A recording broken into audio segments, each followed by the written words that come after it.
For the last decade or so, there has been a consistent trend in horror gaming. An indie horror game suddenly exploding in popularity, mainly due to Let's Players, only for the hype to die down and the next game to take its place.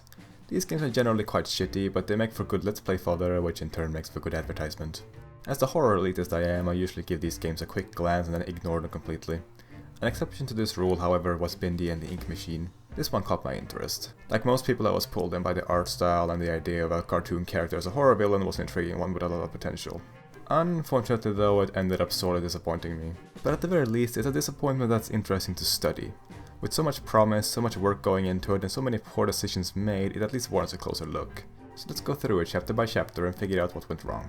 Before getting into the first chapter, I'm going to give the developers some credit. They actually made this one available for free, only requiring payment for the following chapters, and chapter 5 was also released for free in case you already owned all the other ones. Additionally, they went back and gave the first chapter a paint job once they had better looking assets, giving it a small remaster without taking much time from development of the other chapters. They've done this for all previous chapters as the assets improve and they figure out what they're doing more. That is a nice business practice and it deserves a mention.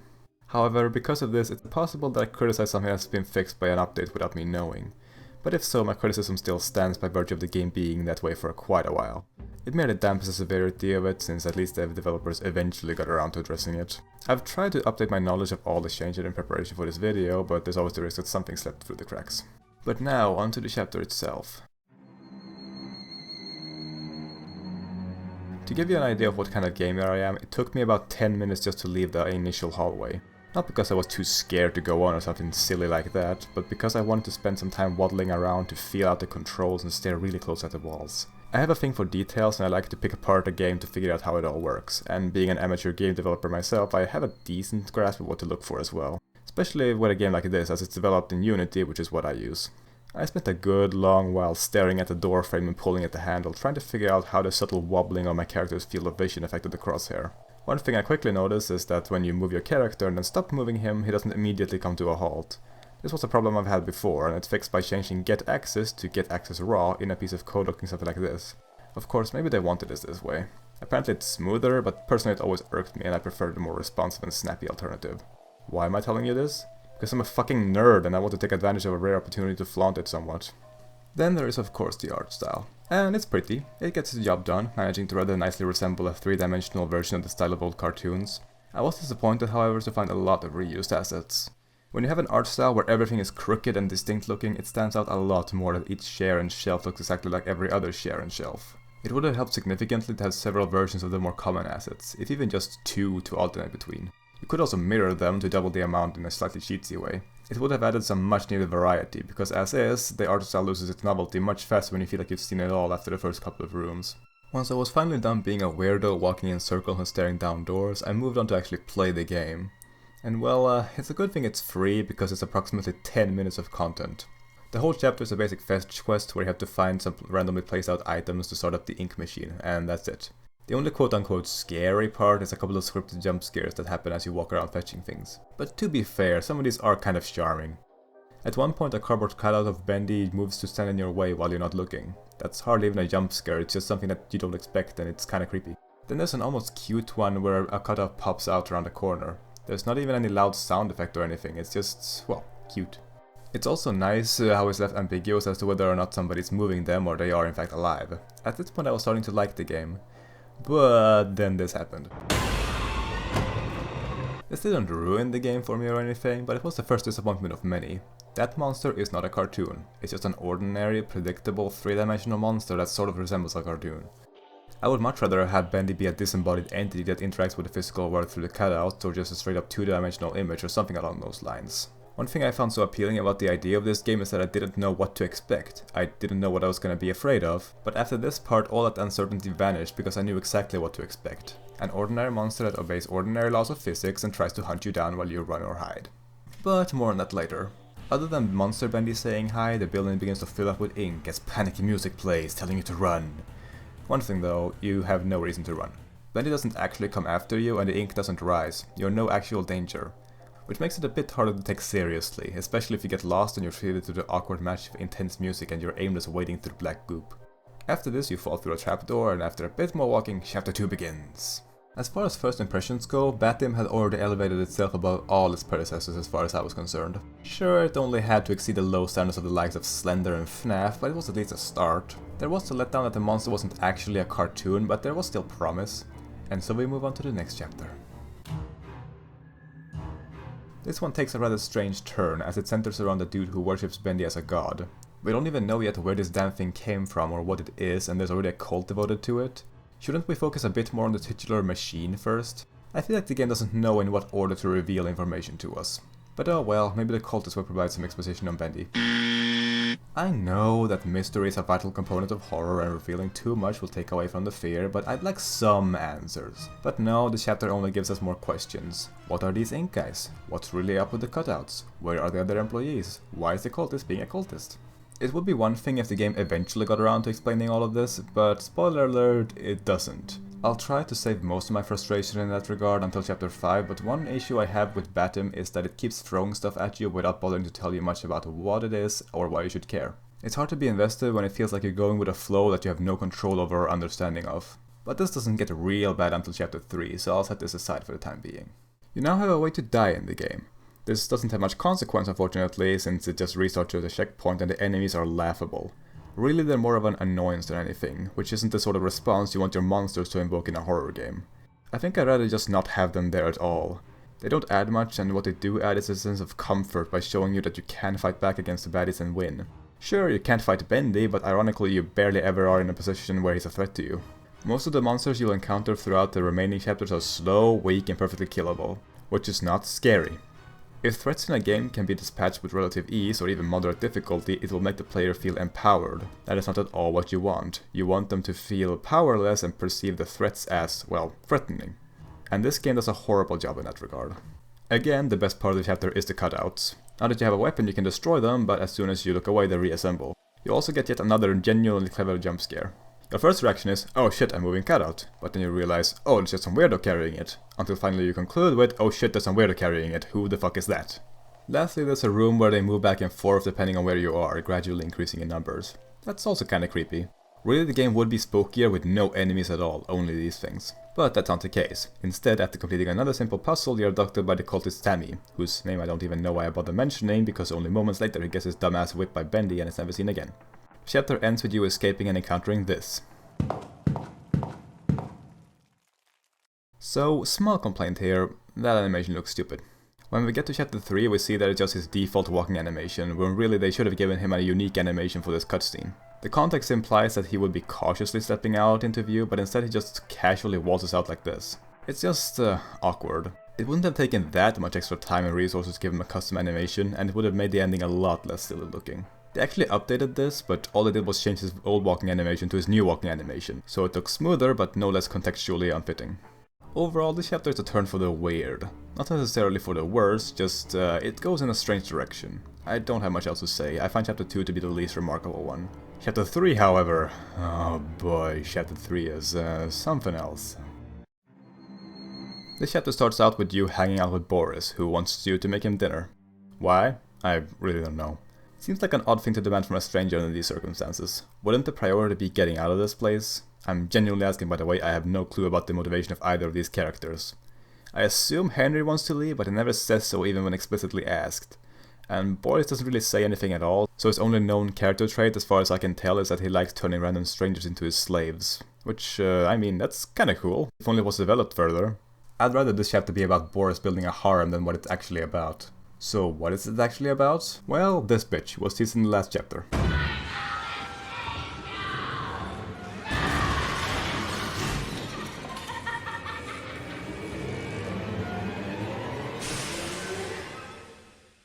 Alice will replace Sammy as your main villain for this chapter. And right off the bat, there was one thing I really liked about her. This monologue of hers is fully animated. She's not looping through one or a couple animations while some lazy lip sync is going on. The whole thing looks like one long, continuous animation, and it adds so much in terms of body language, personality, and production value. It does make Boris' introduction in chapter 2 seem even worse by comparison, since the developers proved themselves able and willing to do this sort of thing, but whatever, at least it did it once rather than not at all. The voice actor also does a decent job. It's a bit cheesy, but it's nothing too bad. Even the sudden changes in pitch and personality have their intended effects rather than coming off as silly, which they easily could have. However, all the likability she gains from this nice monologue is drained when you actually listen to what she's saying. I'll even let you ascend and leave this place. If you will do a few eensy-weensy little favors for me first. I'm sorry, what? Yes, this is where BATIM goes from meh to what were you dick-juggling dumbasses thinking with this bullshit? The entire chapter is a bunch of fetch quests, and not like in chapter 1 where you just find a couple of items lying around. Oh no, that would only be mildly annoying. No. You have to go up and down, back and forth between a whole bunch of areas, come back to Alice in between each one, be given a new task that involves collecting some items or killing a set number of enemies or whatever, and then rinse and repeat until the chapter is over. It's atrocious. Again, there's nothing scary about this, but even worse, there isn't even anything fun about it. It's like the game forgot that it was supposed to be a horror game and instead became a dungeon delving RPG with nothing but horrible fetch quests. Which, come to think of it, is actually kind of horrifying. I'm stealing that for a game of my own. Anyway, this chapter introduces a couple of new monsters. They got pretty cool and creative designs and are not quite as big pussies as the goo guys in chapter 2, but they're still perfectly killable and not at all a genuine threat to a player who even sort of knows what they're doing. Again, making them feel more like RPG goblins than horror monsters. Even the new big boy, the projectionist, is a total pushover. He hits harder and can take more of a thrashing than a goblin gang, but each time you hit him he staggers, allowing you to stun lock him to death pretty quickly. Which is strange because you're not supposed to kill him. His part of the game is supposed to be stealth focused, so why not just make him invincible like Bendy? Also, while he too has a rather neat design, I feel like they missed an opportunity by just having his projector serve as a flashlight. They could have used it to project images or even a few frames of animation to display his state of mind, giving him a bit more personality. In fact, this is an issue with almost every monster in the game. Their models are well designed, but they hardly emote. They don't express any personality through body language or sounds, they just kind of act like zombies. Well, I don't like Alice much personality-wise, at least she has a personality. I don't need all the monsters to speak, I just need them to do something that indicates that they're more than a video game enemy. A game like this should be all about personality, given the visual style and story, but there's so little of it. Anyway, Bendy does make an appearance as well, but he spawns randomly, and rarely too. It's possible to get through the entire chapter with him only appearing once, due to there being one scripted encounter with him. And even then he's just there to run away from and hide in lockers. Oh yeah, they've also added lockers now. The Outlast play continues, I guess. There's nothing wrong with lockers in horror games, but holy shit are there too many of them. Anyway, this side quest shitfest ends with Alice predictably betraying you and kidnapping Boris in an ending scene that looks like, this. Seriously, why do the developers have such a hard time animating Boris? This is 2 chapters in a row that have ended with him doing an awkward animation. What is he even doing? I know he's supposed to be slapping you awake, but it looks more like he's trying to jerk your face off. This is probably the worst chapter if you ask me. It's just plain insulting. An entire chapter dedicated to boring, tedious fetch quests and other garbage. And again, why are you even bothering? Why are you doing what Alice tells you to? The only reason given is that she says that she'll help you out if you do, but that's just an obvious lie. So you're just running around doing odd jobs for absolutely no reason other than to progress through the game, because there's no option to tell Alice to go fuck herself and go find your own way through the mess. They did update this chapter to make the fetch quests shorter, but they're still there. You just have to fetch a smaller amount of each thing. You still have to make just as many rounds, and there is still nothing else to make the chapter fun to play. It's a tiny band-aid on a gaping gash. But while chapter 3 is horrible just on account of all the boring stuff you have to slog through, chapter 4 and 5 are both worse in terms of story. So let's get on with that, moving on to 4. This chapter is basically 50% taking what has already been established and smashing it to pieces, and 50% establishing brand new things, again without giving us a deeper look into them so we might actually care. First it introduces brand new creatures called Lost Ones, which, once more, are never explained. You enter a room full of the things, which in almost any other game would initiate a cutscene or some dialogue explaining what you're seeing. But they don't say anything, there's nothing to read and no recording to listen to. You don't find out what they are, why they're there, what they're moping about, what you can do to help them, if you should care about helping them. They're just kind of there, really just waiting to be used as enemies in chapter 5 as far as I can tell. The recurring flaws in storytelling are made awkwardly obvious in moments like this. These guys are clearly not just set dressing, they have something to do with the story, so why are we not given any stories to go along with them? At this point it really feels like the developers just had these ideas they wanted to cram into the game, but forgot to actually make them fit into the game. They haven't even bothered to explain the basics behind Bendy, the supposed main antagonist, and I still have no idea what role the ink machine plays in all of this. After all we've seen so far, it seems kind of obsolete in comparison to this insanely elaborate setup. And yet it's continuing to throw more and more stuff at us that warrants explanation, while leaving behind stuff that has already been thrown at us. We're also introduced to a new mechanic, a machine that transforms blobs of ink into various objects. This could be neat if it was ever at all ambiguous what object you need to solve a puzzle, and if this feature was used more than 3 times. But instead it just comes off as another idea that was shoehorned in but not given the proper attention. At this point I was starting to question something. How the fuck did Joey afford the construction of this place? In chapter 3 we saw all kinds of machines and piping spanning across several floors, and chapter 4 appears to take place in a big ass fucking cave system. And shortly after that thought occurred to me, I got to an actual fucking amusement park. How deep underground are we again? We fell down a trapdoor in chapter 1, we fell far down an elevator in chapter 3. Whatever depth we're currently on, I have a feeling it's below the average tourist's comfort zone. Why is this here? It makes no sense! I hate to sound like a broken record, but it feels like they really wanted an amusement park in the game even though it didn't make sense for the setting, so they just crammed it in there even though it doesn't make sense for the setting. What follows is a series of minigames and running around to turn levers, including sneaking past some enemies which, for once, you can't actually fight because you don't have a weapon. Unfortunately, that doesn't make them any scarier because they're slow enough to outrun. Then we get to the boss fight, because yes, the game has those now. In this chapter we're introduced to a new character, a guy who built this underground amusement park yet for some reason didn't seem concerned about its location. What he was concerned with, however, was that Joey was being a dick to him. So he decided to take revenge by turning himself into an attraction, a stationary machine. So let me get this straight. His brilliant plan was to sacrifice his humanity, his job, his social life, even his opposing thumbs and mobility, because he was upset at someone. Does he not realize how much easier this matter could have been solved by simply shooting the man with a gun if lethal vengeance was his goal?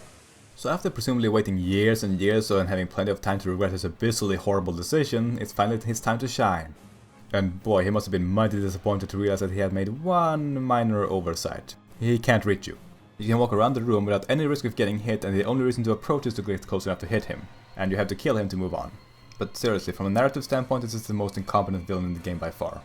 Anyway, even when you do get within range, this boss is laughable. He smashes down his cards, you whack away some bolts, rinse and repeat until he suffers defeat. But this is only the second to last lever. If this was the boss, what could possibly be protecting the last one? Well, the projectionist, of course. Even if you killed him last chapter, he's back. I guess it's not too weird since it's implied that there are several of him, just like with all the other monsters except Bendy for some reason. But it's still a little weird since he's not a cartoon clone, and it's a little more unique than the last ones. There's a strange part here where pulling the lever makes the projectionist inexplicably vanish. Then when you try to leave, he's back at the entrance. What was the point of that? The only thing I can think of is that it allows you to listen to the recorder found in the room without being interrupted. But it's not an important one and it could have been put in any other room. Was it just too hard for the playtesters to evade the projectionist without giving them that break? Isn't that what the lockers are for? Anyway, this little detour ends with Bendy showing up to kick the projectionist's ass, putting a permanent end to his role in the game. Then we get to the truly insulting part of the chapter. It's one thing to center it almost entirely around a brand new character and kill him before we have any time to form a connection to him, but what happens next is, well, another thing. You get another boss battle, now against a buffed up Boris. And you kill him. That's the end of that. This whole thing about saving him was for nothing. No matter what you do, he unceremoniously dies. And speaking of unceremonious deaths...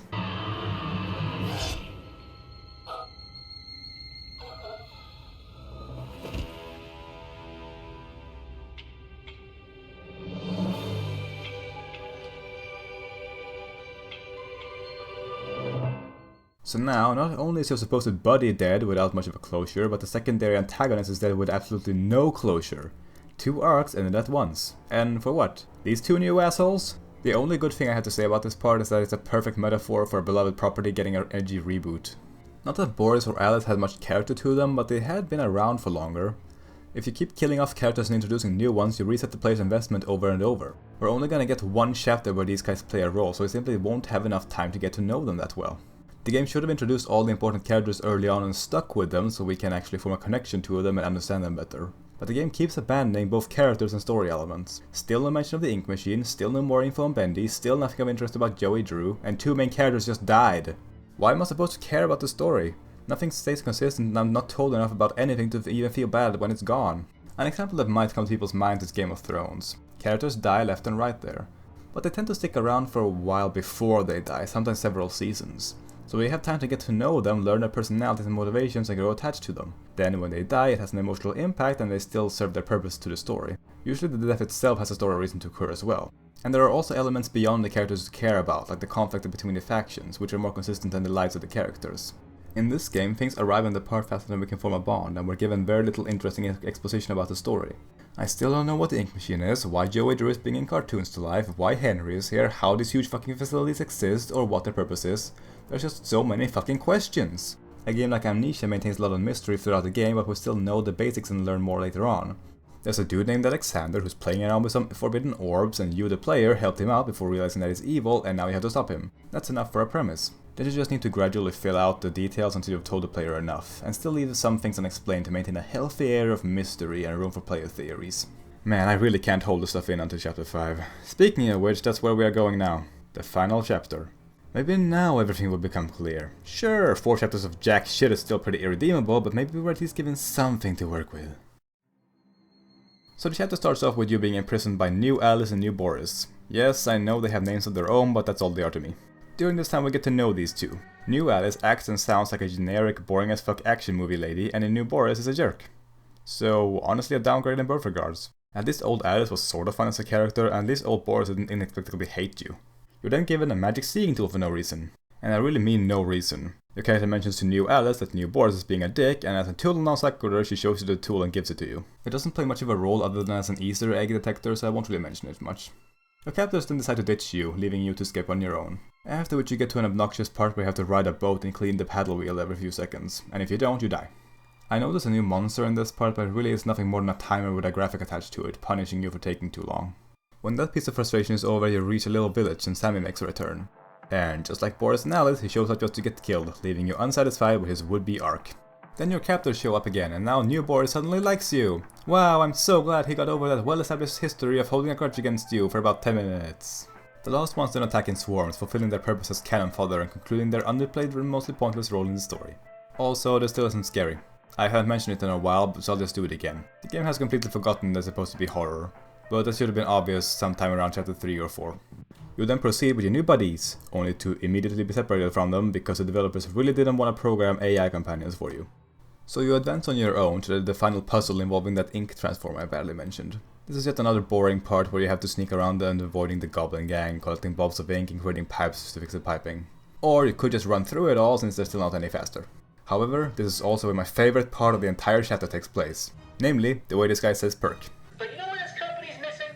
Little benefit points. And this here cake? It's a point. I'm serious, by the way. This is the best thing chapter 5 has to offer. It's fucking adorable. After this, your buddies catch up with you, telling you that they had a rope all along. Would have been nice if they yelled that down to you so you'd know to stay put, but you know, they also held you captive for what was implied to be several days and didn't feed you, so if anything has been established about these two, it's that the twat waffles. Anyway, they then open a door for you, make a lame joke about opening the door, and proceed to immediately tell you that you must go in alone. And that's the last we ever see of them. That's the entirety of their role in the game. They don't even get any closure in the form of an anticlimactic death. They are just left behind. Then, finally, we proceed into Bendy's lair for the final confrontation. And again, have we really gotten to know him enough for this encounter to have any impact? At this point, old Alice would make more sense as the final boss. At least I want to rip her face off for coming up with those shitty fetch quests. What's Bendy really doing? Sure, he shows up and tries to kill you a few times, but as far as we know, he's just a mindless animal roaming around. Alice at least had some sort of plan, some discernible method to her madness and concrete reasons we'd want her to be stopped. I thought we'd get an encounter with Joey here. I thought he would be the main antagonist and you'd have to stop him from creating more ink monsters or turning you into one, or maybe he'd be the way out of this damn place. But none of that happens. Instead, Bendy morphs into his final form, shedding the last bit of resemblance to an actual cartoon character. And well, this fucking thing looks ridiculous. Just look at his little legs, I can't take it seriously. It's no easier to take seriously in the actual boss fight. He runs around in a labyrinthian area, killing you instantly if he hits you and moving between the walls. Sounds hard, right? Well, it is. Until you figure out that as long as you hug the walls, he can't hit you. He'll just dash right past you. And it's really hard to miss that this is a thing, because the walls protrude significantly in some places, making it abundantly clear that the space between the walls is wider than Baby Legs Bendy. This is the one time where the seeing tool serves a purpose to the main game other than its introduction, since it points you in the direction of the levers you need to pull. So you just follow the directions while making sure to look left and right before crossing the road, and before you know it, you're at the end of the battle. Which I will admit is actually pretty clever.